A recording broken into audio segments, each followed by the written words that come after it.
जय Jagannath. PD सिम्फोनिया audio studio को आज प्रथम वर्षर पूर्ति पालन करा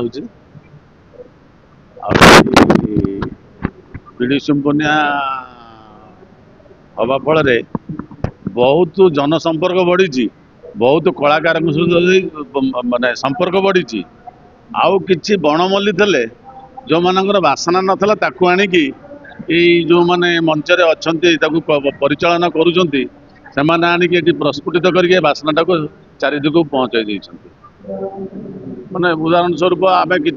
छोट छोट स्कूल पिला नहीं गोटे रियलिटी शो करते प्राय 200 पिलांकर प्रथम ऑडिशन करी फास्ट सेकंड थर्ड एमती तीन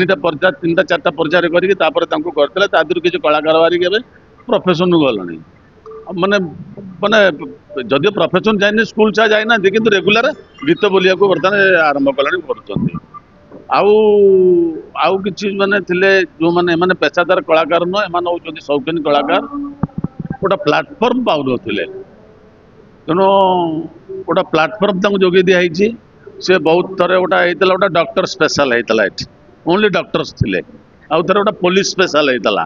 थर गोटे एडवोकेट स्पेशल होता केवल ओनली एडवोकेट ये गाँव से गीत गाइबार इच्छा किंतु से प्रच्छद पटे रोते किंतु पर्दा आगू को आसपार नाते तेणु से आसिक निजर अरमान को ये मेटाऊँ आउ गोटे कथा हूँ आउ कि जो मानकर गीत गाइबार इच्छा अच्छी आर्थिक दुर्बलता दृष्टि से पैसा दे गोटे गायबाटा हो पारे तेणु से आसिक ये गाई दौरान तेणु ये जो मैंने ये परिचालन करुँच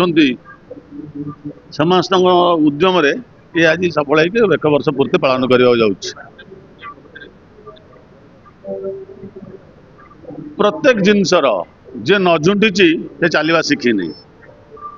तेणु प्रथम तो झुंटा पड़ी चली आउ जिते बड़े चलिए आपणकर रास्त चलला माने किसी ना किसी दुर्घटना हम से हम से दुर्घटना होचे तथापि से ओवरकम कर चली आउ चली जहाँ माने पब्लिक रिपोर्ट जहाँ पीडी सिम्फोनिया बर्तमान आग दाड़ी अच्छी बोली जहाँ शुणा मिलूँ तेणु ये सब पछरे अच्छा आमर संजय मिश्र सार पवित्र बनु सार ये होती एंकर बनजावासिनी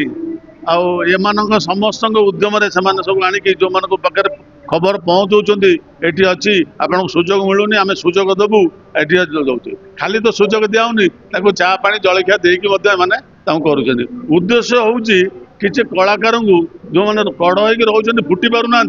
फुटेबार ये स्टूडियो हूँ उद्देश्य।